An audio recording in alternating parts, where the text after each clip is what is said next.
안녕하세요. 결혼한 지 3년이 조금 넘은 30대 초반의 여성입니다.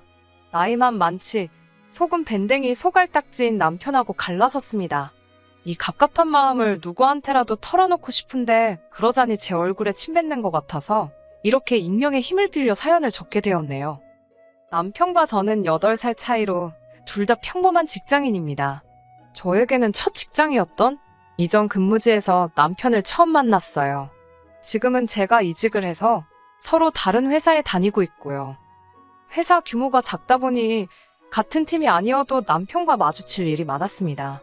신입이기도 했고 워낙에 남자 직원이 많은 회사라 행동 하나하나가 신경 쓰이고 조심스러웠어요. 그런 와중에 저보다 나이도 한참 많은 남편이 속된 말로 들이대니 어색하고 불편하더군요. 그래서 일부러 거리를 두고 지냈습니다.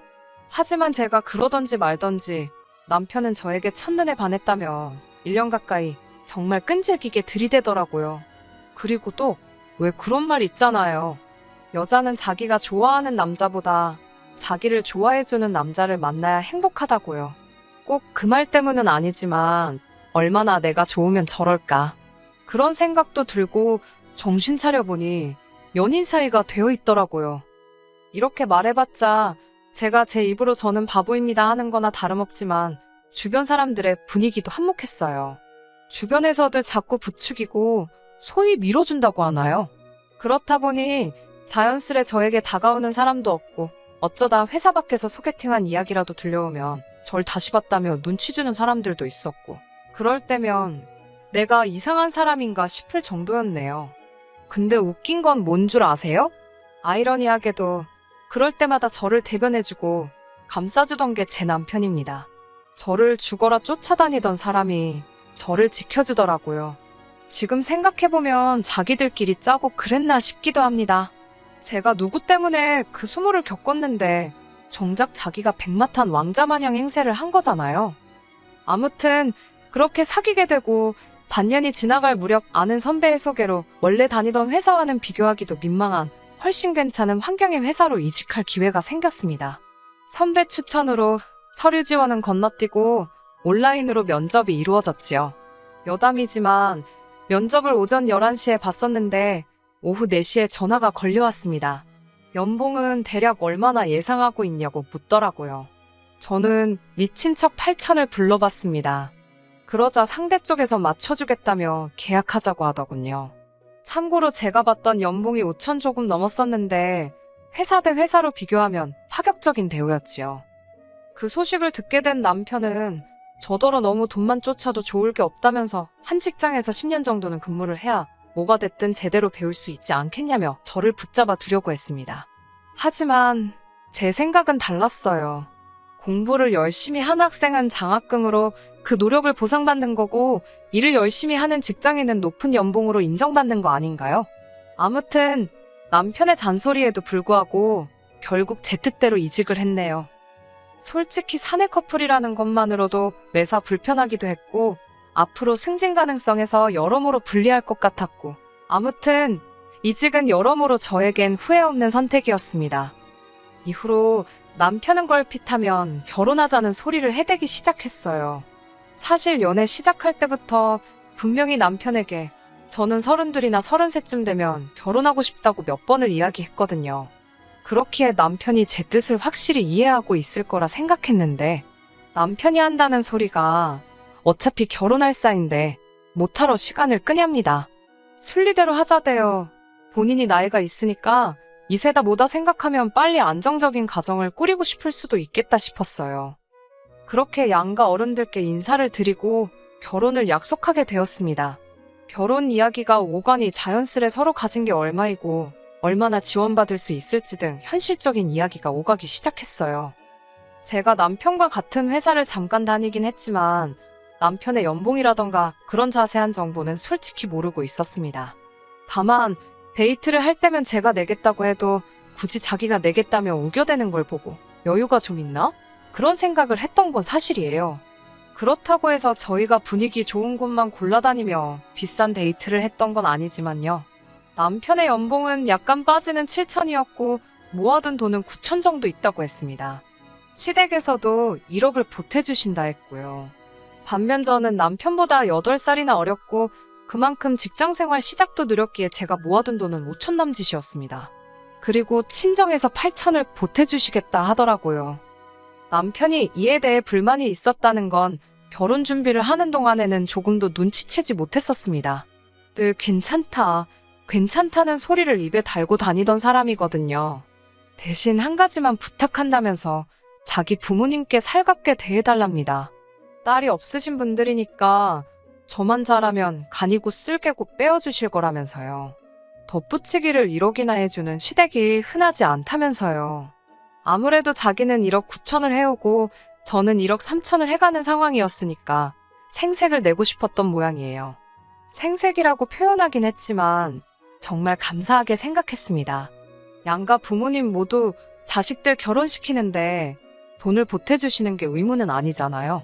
그래서 남자친구 말대로 어머님 아버님께 잘하겠다고 생각했습니다. 그렇게 저희는 서울 외곽에 있는 소형 아파트에서 전세로 신혼살림을 시작했습니다. 사실 이 아파트는 저희 친정부모님이 전세를 주고 계시던 집인데요. 원래 살고 있던 세입자분께 사정사정한 끝에 저희가 들어올 수 있었네요. 이제서야 말이지만 신혼집을 구하는 것도 쉬운 일은 아니었습니다. 저희가 가진 예산이 3억이 좀 넘었는데 거기서 그나마 결혼식과 혼수 등에 들어갈 비용을 제하고 나니 눈을 많이 낮춰야 하는 상황이었고요. 그렇다고 회사 위치도 무시할 수는 없었으니 여러모로 곤란한 상태였습니다. 그러자 친정언니가 그러면 부모님 댁에 전세 계약하고 들어오는 건 어떻겠냐고 먼저 물어봐 주더라고요. 사실 저도 그 생각을 안 했던 건 아닌데 아파트 자체가 부모님 재산이기도 하고 또 저에겐 언니도 있다 보니까 말을 꺼내기가 쉽지 않았거든요. 그런데 언니가 먼저 이야기를 해줘서 너무 고마웠네요. 아무튼 그렇게 부모님 아파트에 전세 2억 7천으로 계약을 맺게 되었습니다.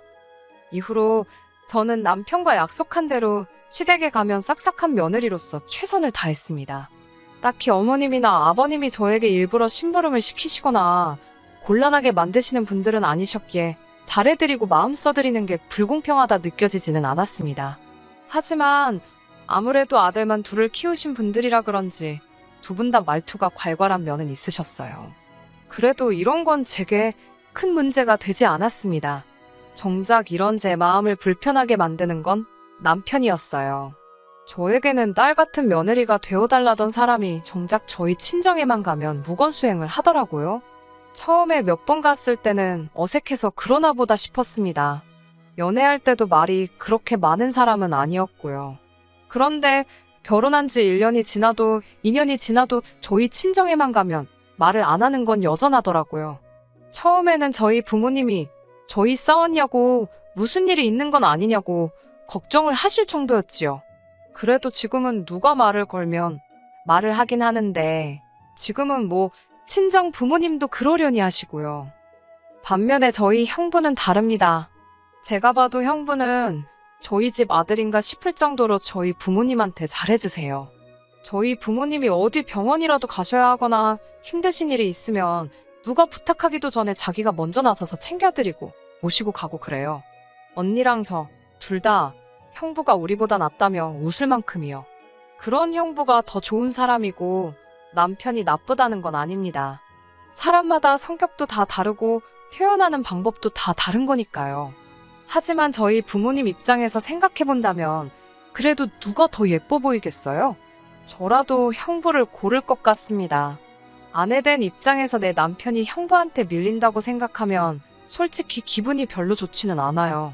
하지만 저도 눈이 있으니 보이는 게 있고 귀가 있으니 들리는 게 있지 않겠어요?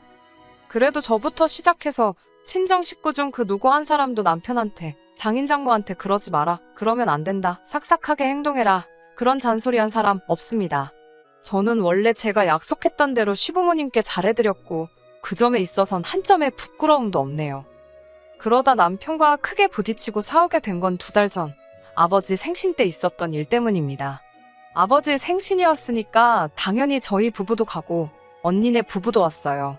원래는 나가서 외식할까 했었는데 아직 환자도 계속 나오는 상황이고 하니까 아버지께서 집에서 먹자고 하시더라고요.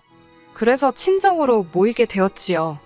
도착하니 언니랑 어머니는 저녁 준비에 한창이었고 형부는 아버지 옆에 딱 붙어서 TV 보고 아버지랑 이야기하고 바쁘더라고요. 저는 남편한테 오빠도 저기 가서 같이 이야기하고 있으라고 한 뒤 바로 부엌으로 향했지요.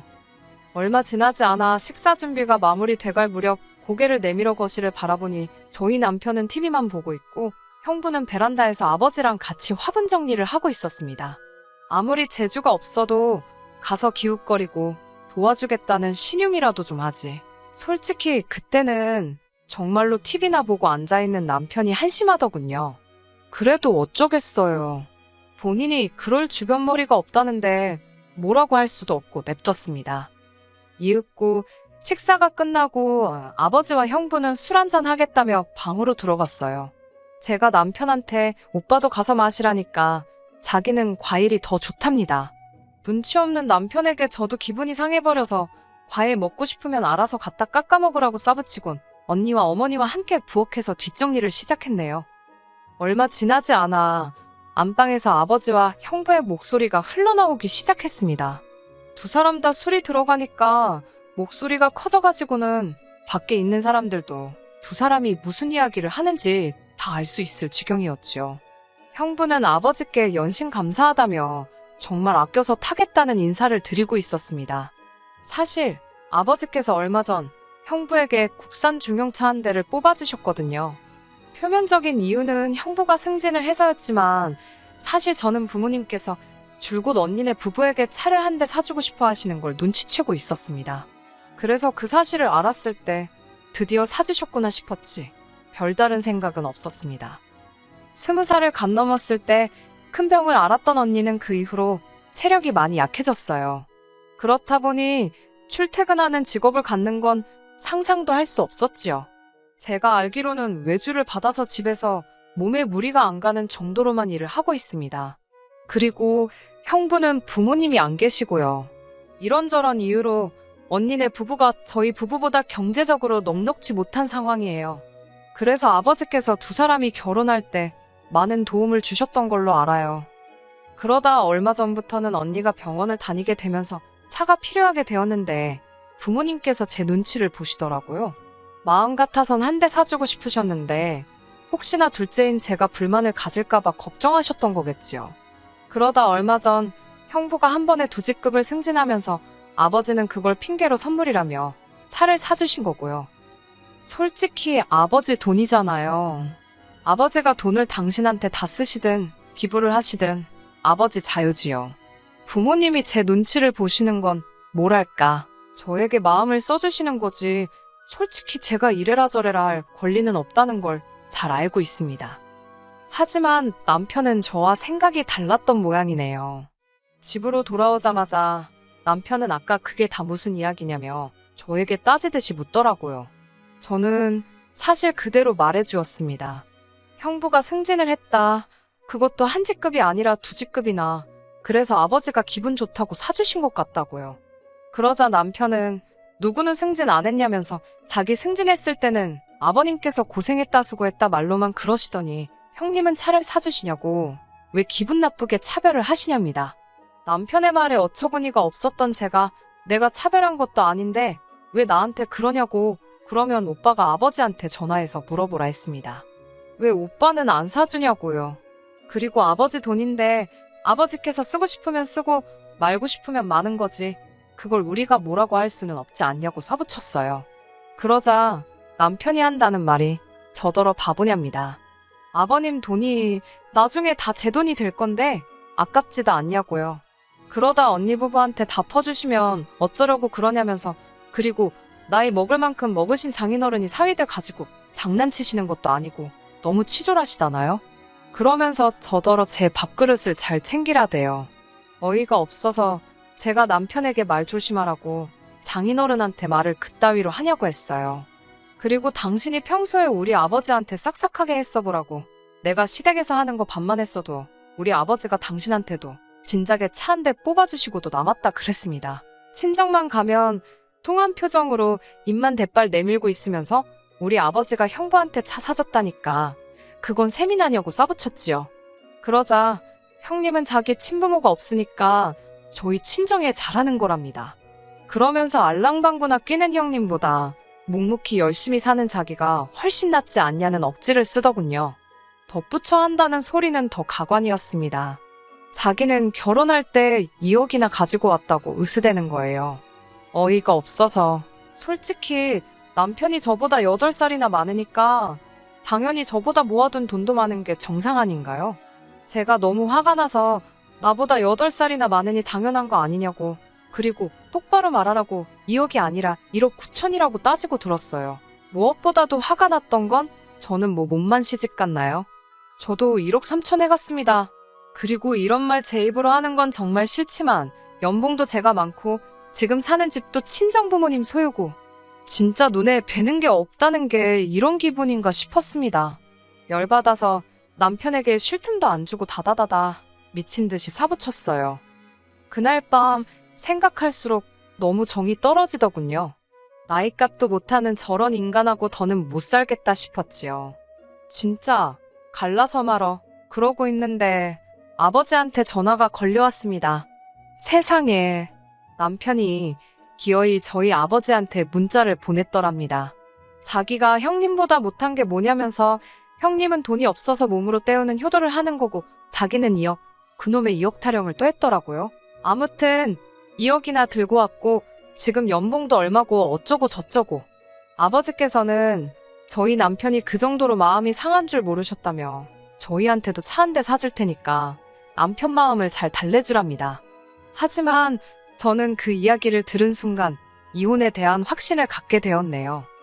퇴근하고 돌아온 남편이 제 눈치를 보면서 혹시 장인어른이 무슨 말씀 안 하시더냐고 묻길래 제가 준비했던 말들을 속사포처럼 쏟아냈습니다. 그놈의 1억 9천 지긋지긋하다고 그거 뭐 우리 아버지한테 빌려드린 돈이냐고 뭐만 하면 그놈의 1억 9천 그까짓 돈으로 집도 못 구해서 결국 우리 친정부모님이 도와주셨는데 그래도 1억 9천 소리가 나오더냐고요. 진짜 찌질해서 못 봐주겠다고 이혼하자 했습니다. 그제서야 남편은 아니 왜 이혼 이야기가 나오냐면서 아버님 재산의 반은 어차피 제 건데 벌써부터 형님 차 사주고 처형 용돈 주시고 그러면 곤란하답니다. 미친, 어이가 없어서 욕이 다 나오더라고요. 지 말대로 그게 내 거면 곤란해도 내가 곤란하지. 지가 왜 난리냐고요. 어이없어서 제가 막 웃으면서 그래 내 거지. 그게 네 거냐고. 왜 네가 나서서 난리냐고 그랬어요. 그러자 한다는 말이 부부재산은 공동재산인 거 모르냐길래 부부일 때 말이지. 근데 나는 너랑 이혼할 거라고 그랬습니다. 이후로는 뭐 말해 뭐하나요. 한마디로 진흙탕 싸움이었지요. 나중에는 이 망할 인간이 한다는 소리가 막말로 장인장모가 당장 내일이라도 죽을지 어쩔지 누가 아냐면서 그리고는 까봤는데 재산이 이미 다 처형내로 넘어가 있으면 저만 X되는 거랍니다. 그러면서 이 하늘 아래 제 생각해주는 건 지밖에 없다네요. 진짜 또라이 아닌가요? 결국 양가 어른들까지 상황을 다 알게 되셨고 이혼하게 되었습니다. 시부모님께서는 나이만 먹었지 남자는 원래 어린애라면서 저한테 잘 가르치면서 살면 된다고 저더러 한 번만 품어주라셨어요. 그 이야기를 전해들은 친정부모님께서는 그 집구석은 딸 자식이 없으니까 그런 소리를 잘도 한다면서 결국 양가 어른들 싸움으로 번졌거든요. 진짜 사람이 나이만 먹는다고 어른이 되는 건 아닌가 봅니다. 지금도 생각할수록 진저리가 나고 욕만 나오네요. 염치도 없고 찌질한 인간 같으니라고. 더 웃긴 건 지금도 연락이 온다는 겁니다. 사람 진심을 왜 이렇게 몰라주냐고요. 계속 무시하면 지도 언젠간 지풀에 지쳐서 떨어져 나가겠죠 뭐. 끝까지 들어주셔서 감사합니다. 오늘의 사연은 여기까지입니다. 구독과 좋아요, 알람 설정 부탁드리고 더 좋은 사연으로 다시 찾아뵙겠습니다. 감사합니다.